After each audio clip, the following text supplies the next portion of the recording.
नमस्कार। कार्यक्रम अफसरनामा में आपका बहुत बहुत स्वागत है। और अफसरनामा में आज हमारे साथ एक ऐसे युवा भारतीय प्रशासनिक सेवा के ऑफिसर हैं जिन्होंने अपने अब तक के करियर में एक बहुत ही अपराइट ऑफिसर, एक ऐसे ऑफिसर जो बोलते कम हैं लेकिन कोशिश करते हैं कि उनके काम से जो जन कल्याणकारी योजनाएं हैं सरकार की, जैसा ब्यूरोक्रेसी और जैसा प्रशासनिक तंत्र का एक दायित्व होता है कि जो पॉलिटी सोचती है, पॉलिटी का जो भी विजन है जनता के हित के लिए, जनता के कल्याण के लिए, उसको पूरी शिद्दत से, पूरी ताकत से, पूरी इंटेंसिटी से जनता के लिए पहुंचाना, इसमें वो पूरी ताकत से लगे रहे हैं।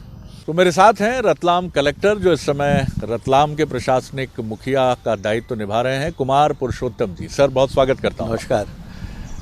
कुमार जी, इस कार्यक्रम में हम कुछ टाइम मशीन जैसे कॉन्सेप्ट की तरफ भी जाते हैं, तो मैं आपको बिहार के आरा ले चलूँगा और एक युवा कुमार पुरुषोत्तम जो पढ़ाई कर रहे हैं, उनके सपने क्या हैं, परिवार में किस तरह का एक आगे जाने के लिए जो विज़न उनको दिया जा रहा है वो क्या है, और ये जो 16-17 साल के कुमार पुरुषोत्तम जी हैं वो क्या सोच रहे हैं जीवन को लेकर कि आगे कैसे बढ़ना है। देखिए, मैं इस मामले में मानूंगा कि मैं बड़ा प्रिविलेज रहा जी। इसके दो कारण थे।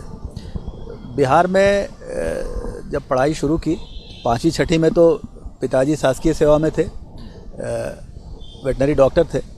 उनके साथ डिफरेंट विकास खंडों पे हम लोग रहते थे। लेकिन बिहार में उसमें एक बहुत ही फेमस पब्लिक स्कूल हुआ करता था, नेतरहाट। आज भी उसका बहुत नाम है। उसकी प्रवेश परीक्षा बहुत टफ हुआ करती थी। वहाँ भी प्रीलिम्स, मेंस और इंटरव्यू होते थे। 20,000 में से 100 बच्चे चयनित होते थे और वो एक शासकीय स्कूल था, गवर्नमेंट रेजिडेंशियल स्कूल था। मैं उसमें सेलेक्ट हुआ और आगे की मेरी पढ़ाई वही नेतरहाट रेजिडेंशियल स्कूल में हुई, जो अब वर्तमान में झारखंड में है। नेतरहाट अपने आप में आज की तारीख में एक टूरिस्ट प्लेस है। जब आप उसको गूगल पे सर्च करेंगे तो क्वीन ऑफ छोटा नागपुर हिल्स के नाम से मिलेगा वो, और बहुत ही खूबसूरत जगह है। गुरुकुल सिस्टम था, तो मेरी प्राइमरी एजुकेशन वहीं पे हुई, मिडिल एजुकेशन और हाई स्कूल तक। जी, ये तो बड़ी दिलचस्प बात है। लेकिन आपको नेतरहाट के उस स्कूल में भेजने का निर्णय लेने वाले पूज्य बाबूजी जो आपके हैं, माताजी जो हैं, वो भी बहुत महत्वपूर्ण। तो यानी पढ़ाई का एक माहौल आपके पेरेंट्स बहुत बेहतर समझते थे और यही वजह थी। और क्या करते थे आपके पेरेंट्स, ये भी मैं ज़रूर जानना चाहूँगा। मेरे जो दादाजी थे वो तो कृषक थे, लेकिन मेरे जो फादर थे उन्होंने साइंस की पढ़ाई करी और फिर वो वेटनरी ग्रेजुएट हुए और शासकीय सेवा में थे। उनका एक सपना ज़रूर था, शासकीय सेवा में थे तो वरिष्ठ अधिकारियों से उनकी मुलाकात होती थी, और जैसे कि उस समय जिस ज़िले में वो पोस्टेड होते थे वहाँ कलेक्टर सबसे बड़ा अधिकारी होता था। तो एक आम तौर पे ये रहता था कि बच्चा भी कुछ अच्छा करे। पढ़ाई में शुरू में हम लोग शुरू से ही अच्छे थे, तो ये कोशिश थी कि, और उसका एक ही तरीका था, छोटी जगहों पे हम लोग रहते थे। नेतरहाट का बहुत नाम था, तो उन्होंने ये बात मन में रखी कि नेतरहाट में प्रवेश करना है, उसकी तैयारी करो और परीक्षा पास करो। एक बार वहाँ एडमिशन हो जाएगा तो फिर चीज़ें भविष्य सिक्योर हो जाएगा। तो शुरुआत तो यहीं से हुई थी। यानी पिताजी का एक सपना था कि पुत्र जो है वो प्रशासनिक मुखिया और कलेक्टर के दायित्व तक पहुँचे, और बहुत उनकी शुभकामनाएं, उनका आशीर्वाद और आपका परिश्रम, इन तीनों ने इसको आज चरितार्थ भी कर दिया। नहीं, सबसे ज़्यादा तो पिताजी का आशीर्वाद ही था, और आज भी वो बहुत खुश होते हैं। और वो मुझे फेसबुक पे फॉलो करते हैं, और जो कलेक्टर रतलाम का पेज है जी, और वो उस पर खबरें देख के फिर मुझे फ़ोन करते हैं। अरे वाह जी जी, देखिए ये कितनी ज़बरदस्त चीज़ है। और एक पिता का ये किस तरह का एक मित्रवत स्नेह और सहयोग है अपने पुत्र के लिए, ये it is quite commendable sir. बहुत बधाई इसके लिए कि इतने समझदार पिता, और ऐसे जिसको कहना चाहिए कि पूरी तरह से आपके व्यक्तित्व के प्रति उनका जो बचपन से वो मित्रवत रहे जी। आज भी वही, उनकी उम्र 80 साल है, लेकिन जो मेरे बाकी भाई बहन कहते हैं कि उनका शुरू से सबसे ज़्यादा लगाव रहा, और आज भी उनका जो वो प्यार और स्नेह है मुझे बहुत ज़्यादा मिला है और मिलता रहता है। तो आपके मन में सर बीज तो बाबूजी ने ही बो दिया था, फिर जब आप आगे बढ़े तो कभी कोई दुविधा रही कि नहीं प्रशासनिक सेवा नहीं, कुछ थोड़ा सा अपने एजुकेशनल बैकग्राउंड के बारे में बताइए। देखिए, दुविधा कभी नहीं रही। नेतरहाट में जैसे ही मैंने एडमिशन लिया तो उस स्कूल का एलुमनी बेस बहुत ज़बरदस्त था। आपको ये सुन के आश्चर्य होगा कि उस स्कूल के अब तक उस स्कूल से पढ़े हुए पूरे भारतवर्ष में कम से कम 600 से 700 IAS IPS ऑफिसर हैं। 600 से 700 इतनी बड़ी संख्या है जो उस स्कूल से निकली है, जो कहीं ना कहीं एक समय ऐसा था जब पूरे भारतवर्ष में 5 स्टेट के DGP मेरे स्कूल के पढ़े हुए थे। हो कमाल है सर। तो एक बार जब एडमिशन मिला तो फिर मैं एक नई दुनिया मेरे सामने आई। पढ़ाई का तरीका अलग था, एथिकल एजुकेशन का एक बड़ा जोर था। जैसे मैंने बताया कि गुरुकुल सिस्टम था, तो इसलिए मैं आपको प्रिविलेज मानता हूँ कि जिस तरह का एजुकेशन और जिस तरह की परवरिश और जिस तरह का माहौल मुझे मिला वो बहुत कम लोगों को मिलता है, और ये माहौल समाज ने उपलब्ध कराया। क्योंकि मैं तो आम परिवार से था, मैंने एक प्रतियोगी परीक्षा दी, उसमें पास हुआ और मुझे स्कूल में एडमिशन मिल गया जहाँ कोई खर्च नहीं था किसी तरह का। कमाल है। तो सर ये जो स्कूल है, मेरी रुचि इसके बारे में निरंतर बढ़ रही है जैसा मैं आपसे सुन रहा हूँ। क्या ये पब्लिक स्कूल था या किस तरह से संचालित होता था ये स्कूल? 1954 में आज़ादी के बाद एक इंग्लिश पर्सन थे नेपियर, उन्होंने इस स्कूल को इस्टेब्लिश किया। उनको भारत बहुत पसंद आया और नेतरहाट जो था वो बिहार के गवर्नर का समर हाउस था। गर्मियों में वहाँ जाके रहते थे जी। अंग्रेज़ों के टाइम में जो गवर्नर होते थे वो जाके वहाँ रहते थे। बाद तो ऑलरेडी वहाँ पे एक इंफ्रास्ट्रक्चर था, एक खूबसूरत छोटा सा हिल स्टेशन था जहाँ पे 2 4 5 बंगले बने हुए थे। उन्होंने उसी जगह को चूज किया और 60 बच्चों के साथ वो स्कूल शुरू किया और पूरी तरह से आवासीय स्कूल था और फ्री ऑफ कॉस्ट था और सारा खर्च बिहार सरकार उठाती थी। और स्कूल का जो क्षेत्रफल था, आपको हैरानी होगी, रतलाम से बड़ा था। 60 स्क्वायर किलोमीटर का एरिया था स्कूल के पास। Just incredible. पूरा एक हिल स्टेशन स्कूल को दे रखा था। क्या बात है। तो देखिए 5 DGP, रतलाम के युवा कलेक्टर और एक सीरीज ऑफ पूरी आप कह सकते हैं एक श्रृंखला है अलग अलग क्षेत्रों में परचम फहराने वाले। तो ऐसे इंस्टीट्यूट्स की मध्य प्रदेश को, भारत को आवश्यकता है सर, जहां पर गढ़े जाते हैं खिलाड़ी, अधिकारी, राजनेता, पत्रकार, वैज्ञानिक। ये वो परिवर्तन है जिसकी आवश्यकता हमेशा रही है, क्योंकि चाहे नालंदा हो, तक्षशिला हो, सांदीपनि हो, भारत की ये बहुत समृद्ध परंपरा का हिस्सा है। मैं इसमें एक चीज़ और जोड़ना चाहूँगा। जब मैं स्कूल में था तो उस समय ये 1983-84 की बात है, स्वर्गीय PV नरसिम्हा राव जी उस समय HRD मिनिस्टर हुआ करते थे सेंट्रल में। वो एक बार भ्रमण के लिए आए थे और उस मॉडल पे उन्होंने नवोदय स्कूल का सारा पूरे इंडिया में वो सीरीज बनाई। बताइए, देखिए। हाँ। तो 5 हर जिले में जो नवोदय स्कूल खुला था, उसका आधार उस स्कूल की पद्धति थी। सर यू आर ब्लेस्ड कि आप एक ऐसे इतने अद्भुत इंस्टीट्यूशन से निकले। सर इसी से जुड़ा एक सवाल है, फिर मैं कुछ और प्रश्नों पर आऊँगा।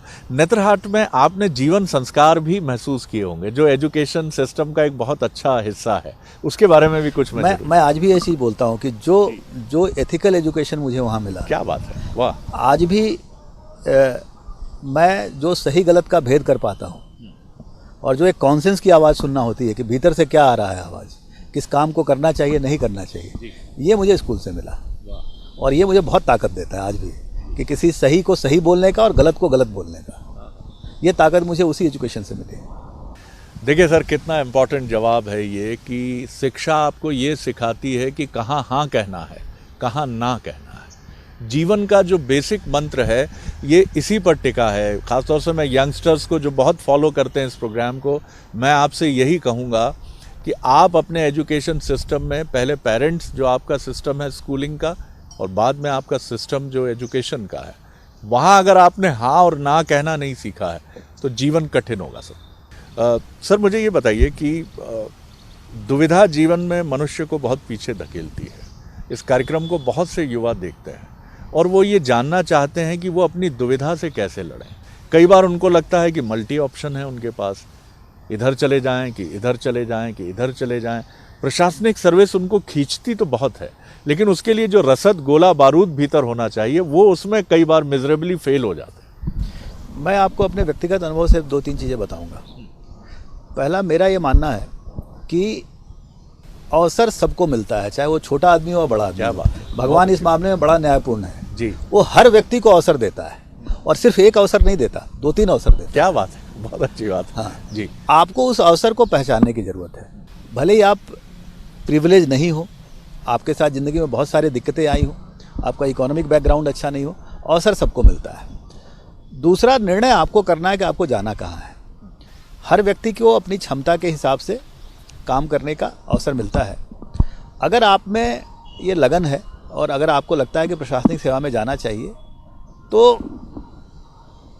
मैं नौकरी में भी अपने सबॉर्डिनेट को कहता हूं कि अगर आपकी नीयत ठीक है तो आपको दिक्कत कभी नहीं आएगी। कुछ हिकअप्स आ सकते हैं, थोड़ी बहुत झंझावात आ सकते हैं, लेकिन आपको दिक्कत कभी नहीं आएगी। अल्टीमेटली आप एक्सेल करोगे।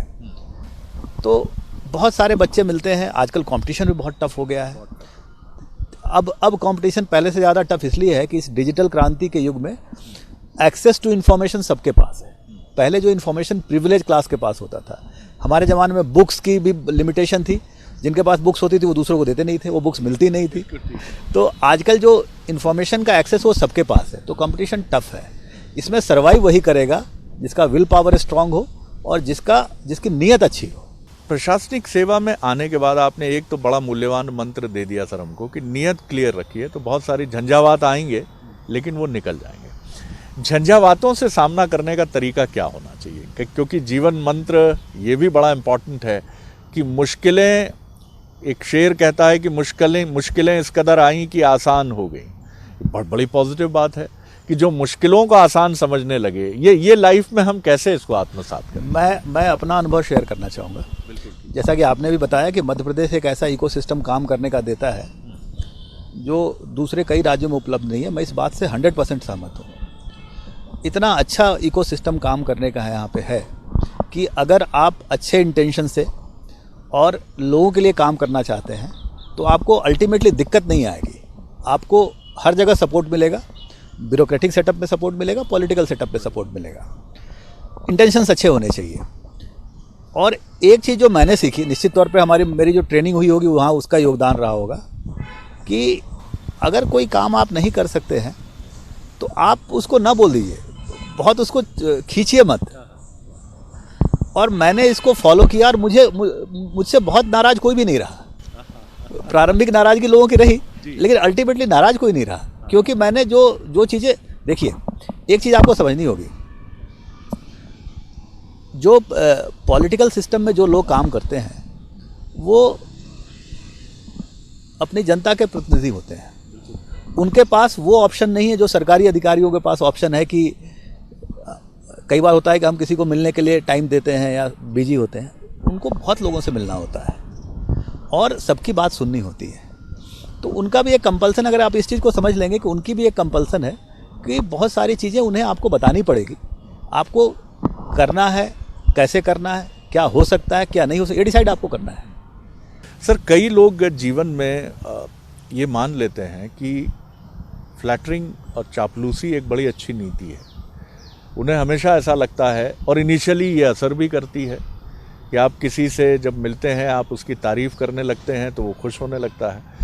लेकिन कुछ लोग इससे मुख्तलिफ राय भी रखते हैं, लेकिन इसके अंतर को वो समझने में भूल कर जाते हैं शायद, कि चापलूसी ना करें तो क्या अक्खड़ हो जाएं, बदमिजाज हो जाएं, और यहीं कन्फ्यूजन्स पैदा होने लगते हैं। और फिर वो ऐसी कहने लगते हैं बार बार कि नहीं साहब, चापलूसी ही इस जगत में चलती है। आप इस पर क्या कहेंगे? एक ब्यूरोक्रेटिक सिस्टम का काम है लोगों की जन आकांक्षाओं पे खरे उतरना। लोगों की एस्पिरेशंस बहुत हैं। फ्लैटरिंग ये थोड़े दिन चल जाती है, अल्टीमेटली आपको डिलीवर तो करना पड़ेगा। इस सिस्टम में सबको सब मालूम है आप क्या कर रहे हो, कैसे कर रहे हो, किस तरीके से कर रहे हो। तो शुरुआती दिनों में हो सकता है इससे काम चल जाए, लेकिन अगर आपकी डिलीवरी ठीक नहीं है तो आप सस्टेन नहीं कर पाएंगे सिस्टम में, क्योंकि आपके कैलिबर के बहुत सारे लोग एक साथ काम कर रहे हैं। तो अंतर तो कहीं ना कहीं दिखना चाहिए आपकी डिलीवरी में। फ्लैटरिंग थोड़े दिन के लिए चलती है। मुझे एक लीडिंग बिजनेसमैन का स्टेटमेंट याद आता है। वो हमेशा कहते हैं कि कुर्सी तक पहुंचना आसान होता है, लेकिन कुर्सी योग्य व्यक्ति को ही लंबे समय तक बिठाती है। ये उनका कहना रहा जो उन्होंने कहा। सर, एक चीज़ और मैं आपसे समझना चाहूँगा कि जब बहुत सारा दबाव होता है प्रशासनिक सेवा में या पॉलिटिकल सिस्टम में भी, या एक जर्नलिस्ट के लिए भी, एक चिकित्सक के लिए भी, सैन्य अधिकारी के लिए भी, तनाव से लड़ने के भी हमारे अपने मैकेनिज़्म होते हैं। How to cope up this kind of tensions जो प्रिवेल करता ही है रोज़ाना की ज़िंदगी में? प्रशासनिक सेवा में स्ट्रेस जो है ना, ये तो होता है जी। और स्ट्रेस को कोप अप करना भी आना चाहिए। यही अंतर पैदा करता है कि आप स्ट्रेस को किस तरीके से मैनेज करते हैं। सिर्फ अंतर यही है। स्ट्रेस तो सबको होता है, और जिस सिस्टम में आप काम कर रहे हैं, इतने लोगों की आकांक्षाएं आपसे जुड़ी हैं, तो निश्चित तौर पे स्ट्रेस होगा। और पिछले 2 सालों में जिस तरह से कोविड और तमाम चीज़ें आई, एक नए तरह का स्थितियों से हम सबका सामना पड़ा, और बीच में कुछ ऐसे टाइम आया जब रिसोर्स भी कम थे, हर जगह एक तरह की प्रॉब्लम थी, उसमें मैनेजमेंट करना, कई रात की नींद नहीं आती थी। लेकिन इसके बीच में आपके सिस्टम में एक बात जो आपको खड़ा रखती है, वो ये रखती है, उस समय आपको लगता है कि तमाम लोग अपने अपने परिवार, अपने अपने इष्ट मित्रों के लिए काम कर रहे हैं। आपके तरफ हजारों लाखों लोगों की निगाहें हैं। मैं कोरोना का उदाहरण देना चाहूँगा। गुना में मुझे भी कोविड हो गया था। मैंने बताया नहीं कि मैं 102 फीवर में हूँ, क्योंकि मुझे लगा कि एज ए कलेक्टर अगर मैं बता दूंगा कि मैं परेशान हूँ, तो पूरे ज़िले में कम से कम लोगों को लगता तो कि ये जगह फ़ोन लगाएंगे कुछ तो होगा। लोग आपको आशा भरी नज़रों से देख रहे हैं, उनको लग रहा है कि कुछ ना कुछ सॉल्यूशन तो इस व्यक्ति के पास होगा, और उस व्यक्ति के प्रति सॉल्यूशन आकांक्षा नहीं थी, उस इंस्टीट्यूशन के प्रति थी। और मैं हमेशा इस चीज़ को बोलता हूँ, मैं जब भी अपने अधिकारियों से बात करता हूँ, मैं उनको बोलता हूँ कि अगर आप किसी सीट पे बैठे हो, जैसे कलेक्टर हो आप, तो आज अगर उस इंस्टीट्यूशन की इज्जत है तो आपके कारण नहीं है, आपके पुराने सैकड़ों लोगों ने उस इज्जत को बढ़ाया होगा। तो इंस्टीट्यूशन को कमज़ोर मत करिए कभी भी, समझे, क्योंकि आप तो आज हो कल चले जाओगे।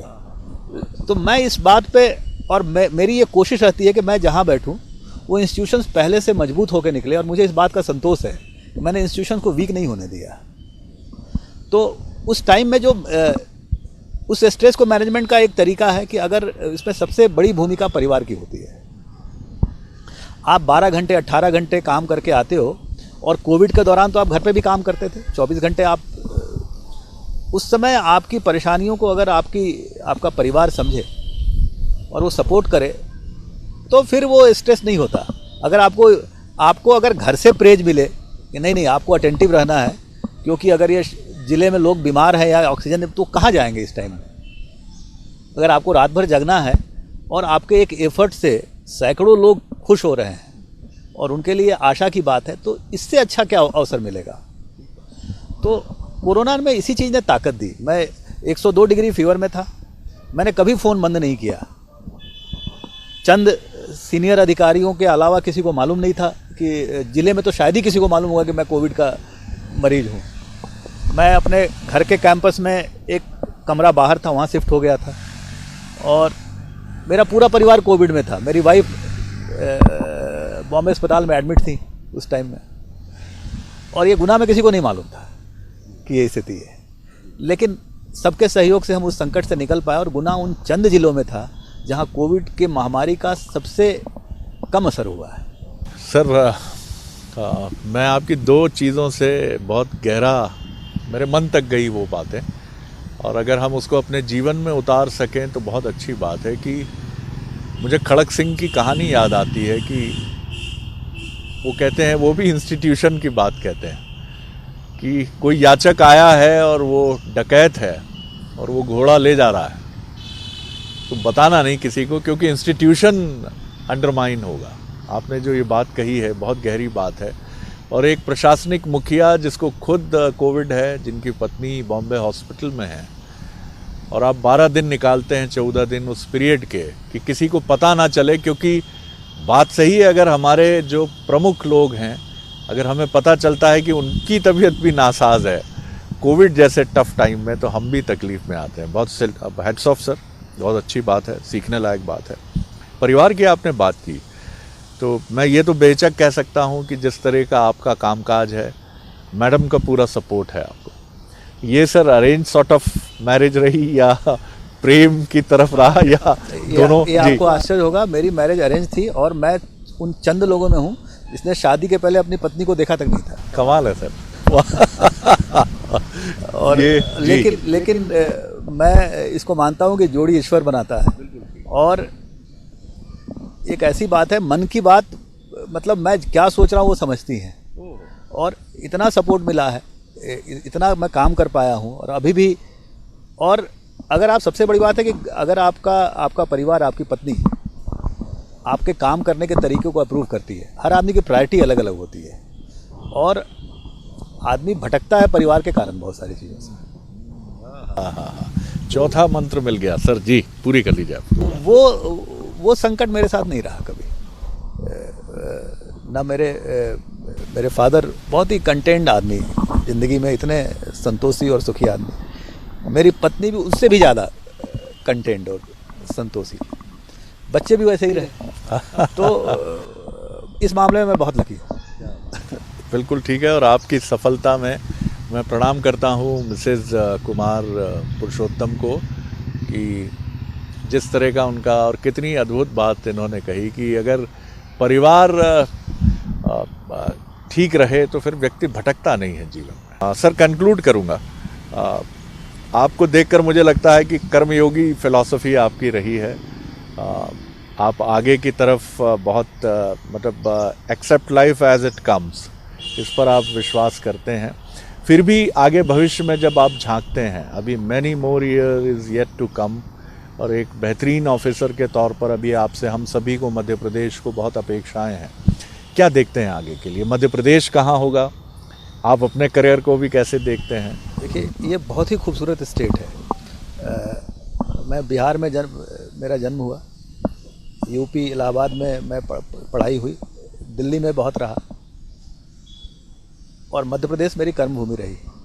इससे अच्छा स्टेट और इससे अच्छे लोग कहीं नहीं हैं। ये स्टेट, जो अपॉर्चुनिटी इस स्टेट ने मुझे दी है, मैं तो ज़िंदगी भर का ऋणी हूँ। और इसलिए जितना बेहतर कर सके, क्योंकि वो मन को संतोष देता है, ऐसा नहीं कि मैं किसी के लिए कुछ कर रहा हूँ, ये मन को सुख देता है। और सबसे अच्छा यही होता है कि वही काम करिए जो आपके मन को सुख दे। अच्छा, मैं बहुत एम्बिशियस नहीं रहा लाइफ में, मुझे चीज़ें अपने आप मिलती गई, तो उतना ही धन्यवाद, थैंकफुल मैं ऊपर वाले का हूँ।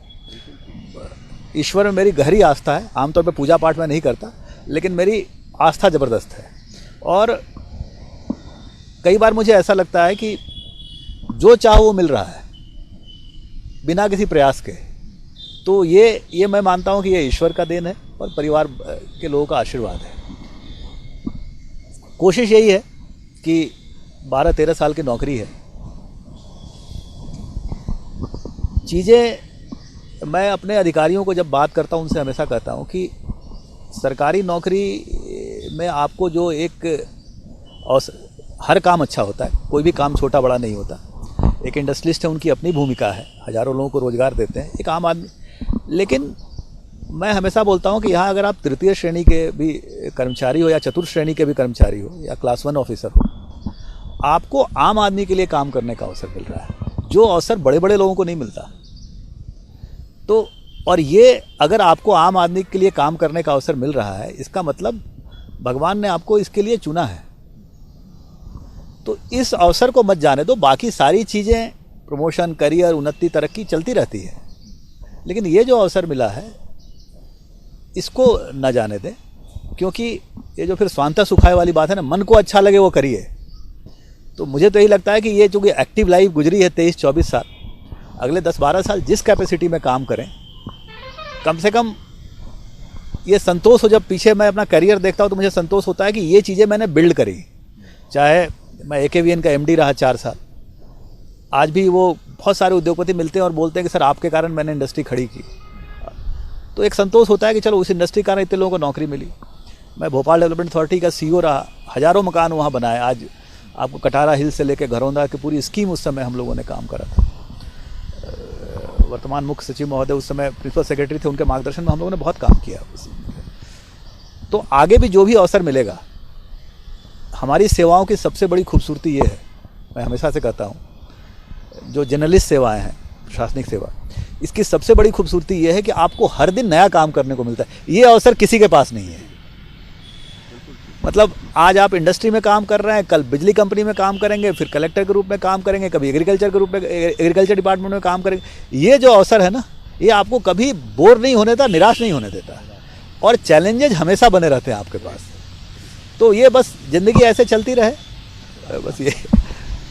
बहुत ही खूबसूरत बात कही आपने।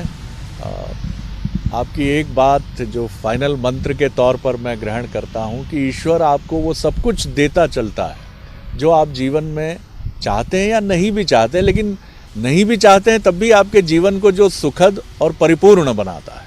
कुमार जी की बात में ये बिल्कुल ठीक बात है। वो बड़ी विनम्रता से कहते हैं कि जीवन में सब कुछ मिलता चला गया, लेकिन वो अनायास नहीं था। उन्होंने बिना किसी प्रयास के अपने को उन चीज़ों के लिए योग्य बनाया, पहले बनाने की कोशिश की, जो डिलीवरी सिस्टम में जो जिम्मेदारी उनके ऊपर है वो उनको मिलती चली गई। सर, बहुत